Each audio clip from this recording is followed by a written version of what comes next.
પણ બાર બોર્ડ એવું મારો કે ભાઈ હું ધિરાણ નહીં કરતો, હું બીજેથી લાઈન કરું છું ને આટલા ટાઈમમાં નહીં આલો તો વેચી મારીશ દાગીના. એવો બોર્ડ મારવાના હોય. એવું નાના ધીરનાનું બોર્ડ ના હોય વિપુલભાઈ. ખાલી તમારે મારી વાત આપણો તમારી મુક્તિ વખત એમ કહેવાય કે ભાઈ તમે આટલા વર્ષ તમારે ના કહેવાનું આવે બધું તમારે કેવું પડે નહીં યાર. થોડું કહેવાનું આવે તમે યાર. કાચું એક ગિલાસ વસ્તુ પીવો સમજો. તમે યાર. વ્યાજનું કોને નક્કી કર્યું? વ્યાજનું તમે વ્યાજ કોને નક્કી કર્યું કે હું આટલા ટકા લઈશ વ્યાજ? તો તમારે એ ટાઈમે ચિઠ્ઠી મેં લખાય કે ભાઈ આટલા ટાઈમે તમારે છોડાઈ જવા. તમારે એવું પૂછવું જોઈએ કે તમારે કહેવાનું હોય નકર કે દાગીના જતા રહેશે. આપણે એ વખત એવું કહેવું હતું કે 5 વર્ષે દાગીના છોડાવાઈશ તો હું તમને ના પાડું. અરે તમારે એવું કેવું પડે કે ભાઈ આ એક દુકાને એવું કોઈ હોતું નહીં કે મેળવા જઈએ એટલે કે છોડાવવાનો ટાઈમ કે મેળવાનો ટાઈમ ના હોય બધું. ટાઈમ તો હોય જ ને, ટાઈમ તો તમે ના છોડાવો. તમે આ તો તમારે કાયદેસર નાગરિક કહેવાય. ફોન કરીને જો કે હું ફટી જાઉં. ફોન નંબર લખેલો છે ઘરે જઈ દો. ફોન નંબર લખેલો છે કે એમાં? હા. તે તો તમે નહીં લખ્યો, તમારી ભૂલ નહીં. કોને નહીં લખ્યો તો? તમારે ફોન કરો છો કે મારે 5 વર્ષે 5 વર્ષે તો ગ્રાહકને કહેવા ફરજમાં આવે છે. હું શું કહું છું? આ પાટણના 500 ઓની છે. આ પણ હું શું કહું છું? ઘેર જઈને કહીએ ભાઈ કે આ તમે નહીં લેવાનું, કાલનું ખંડી દઈશ. અરે ભાઈ અરે હોની પણ ઘરે ના આવે ભાઈ યાર. ભાઈ એ 2 મિનિટ ઓ ના ભાઈ ના, શેઠ, મારી વાત પછી સાંભળો તો ને. કે દાગીના મેલ્યા કોઈ હોની ના આવે. એ તો એનો ટાઈમ થાય ને 5-10 વર્ષ ઉપર થાય ને 10 વર્ષનો ટાઈમ લે ભાઈ. પછી ખંડી નાખે દાગીના. તમે તમે પૂછે આને નહીં. તમે નંબર લખાયો તમારો? કાંઈ 2-3 વર્ષમાં થોડી દાગીના ખંડિત થતા હોય બધા. બોલો આનો રસ્તો શું તો માણસે ભીડમાં પૈસા મૂકેલા હોય કે થોડી કઈ શોખ ના કે લેવા આવ્યા હોય. ભીડ પડી તો વર્ષે ખબર પડે ને કે આપણે દાગીના- એવું ના હોય. પૈસા તો 2 વર્ષે આવે ને 3 વર્ષે આવે. હું શું કહું એ છું? માણસે એવું ના હોય, એ દાગી રીતના એવું કોઈ કોને જગ્યાએ કીધું એવું ના હોય.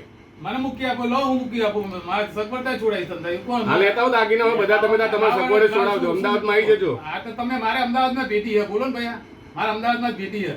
મારો મોટો ભાઈ અમદાવાદ આ તો તમે એ વાત કરો કે વર્ષે ના છોડાવો એટલે પતિજુ દાગીને પતી જાય ને, એટલે અમે તો ભાઈ તમે એ રીતે બોર્ડ મારો બહાર કાયદેસર. ભાઈ તમારે ક્યાં કહેજો? અમે તો ગ્રાહક આવત પૂછે તમે. એવું ગ્રાહક ના હોય ને કોઈક બીજાનો ગ્રાહક ભણેલો ના હોય ઢાઢા ન તમે આઈને હોય. કહેવા રાખો યાર.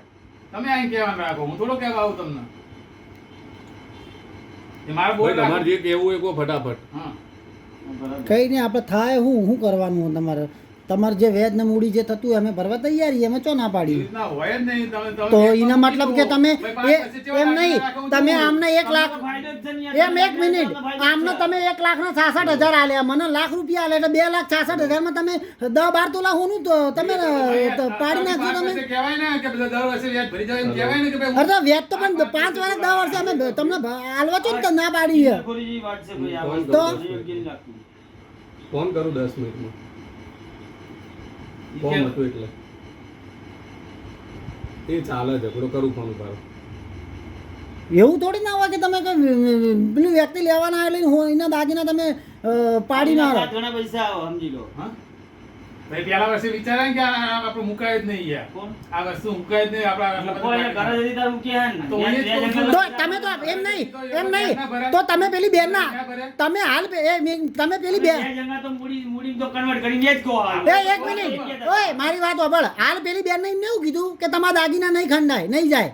કીધું કે ના કીધું? તો ચમ તમે હાલ એમને એવું કીધું કે દાગીના નહીં જાય? એવું એમને ના કીધું કે મારા દાગીના તમે એમ ના કહેતા ભાઈ કે છોડાવવા આવું એટલે ના જે દાગીના જે છે એમને લાઈન આલો તમે. હા નહીં થાય. બોલો મહેશ કુમાર શું કરવું બોલો. દેશે શું થાય આની પર? બધું ઘણું બધું થાય યાર. એનું ટેન્શન લો તમે યાર. બરાબર કરવું હોય તો હા? બધું થાય. તમારો સંબંધ છે તમારી રીતે ઘટાડી લો. હલો હું ફેચડી બેઠો છું. ફેચડી સોનીની દુકાને. આમને દરેક ને પેલા વિશુ ભોલા ને તમે આવું કર્યું. બધાએ 2-3 ના કરાય વ્યક્તિએ આવું. દરેકે દરેક પાટણમાં ના. એક હોય કે આવો અહીંયા આવો કે આ તો પાટણ અને જ પાર્ટી થઈ 2-3 વર્ષે વ્યાજના મૂડી ભરવા આવીએ બરાબર. તો ભાઈ એવું કહે છે કે દાગીના નહીં મળે મેં વેચી માર્યા. કશું કોઈ નોટિસ નહીં, કોઈ જાતનો રિસ્પોન્સ નહીં. બરાબર ડન. હા